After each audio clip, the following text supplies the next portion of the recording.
Hey guys, Effie here. Today I'm going to show you how I made the card on the left here for our 5th anniversary release using our new 4x6 Charmed Wildflowers stamp set. I'm going to start off by gold heat embossing this beautiful cluster image onto a pre-cut die cut that I cut out of watercolor paper. Once I've got this gorgeous large image embossed onto this watercolor die cut, I'm going to use my Spectrum Noir sparkle pens to do some coloring. I applied some macaroon pigment right into the inner portions of this beautiful large flower, and then I took my fine tip water brush to blend that color out to the edges of the petal.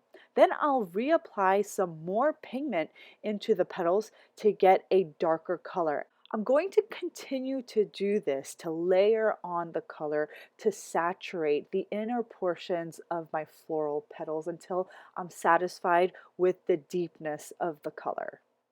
And this is just my base color. I'm going to take the mulled wine sparkle pen and just add a little bit into the inner portions of the petal and then blend that color out just a tiny bit for some added shading.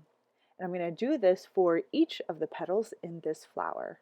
We're celebrating our 5th anniversary with 8 new clear stamps. If you haven't done so already, be sure to check out our anniversary release blog post because we have all of the new sets on that blog post with additional inspiration from our team members. You don't want to miss it because there's some really gorgeous projects.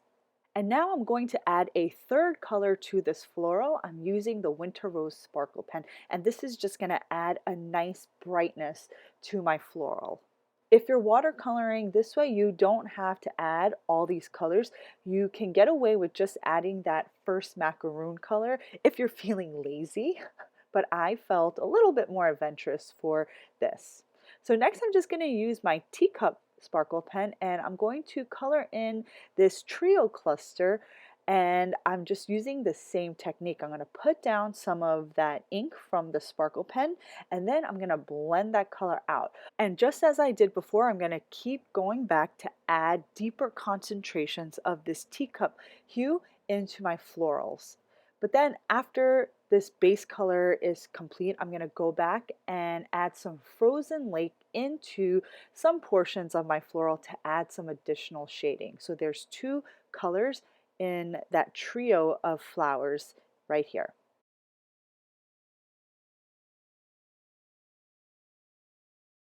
Then you have these tiny little buds, and I just use the Boudoir Sparkle Pen. It's a deep purple, so I just kind of added dots of the color into the buds, blended them out, and now I'm going to move on to color in the leaves.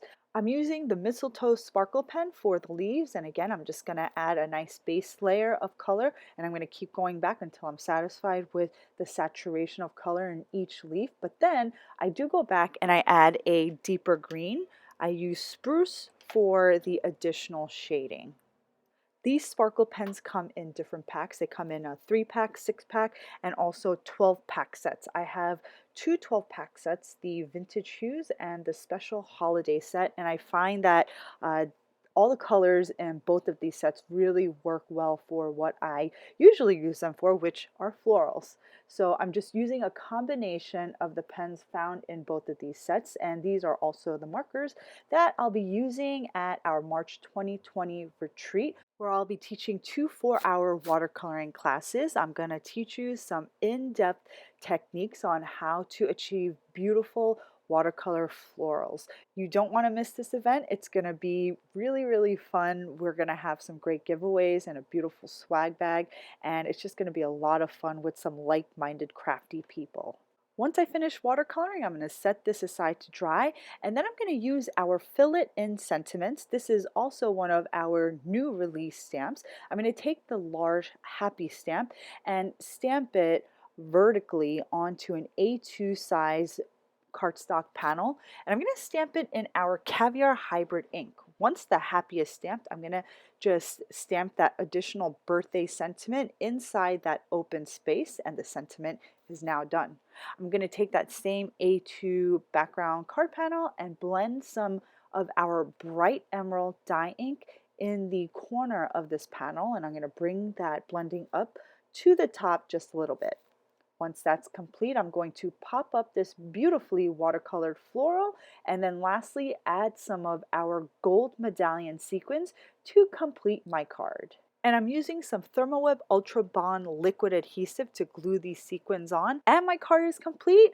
Don't forget to head over to our blog because we have a free gift with purchase promotion and some giveaways. I hope you all enjoyed today's project and video. Don't forget to subscribe to our YouTube channel because I update it weekly. Thanks for watching, guys. I'll see you next time.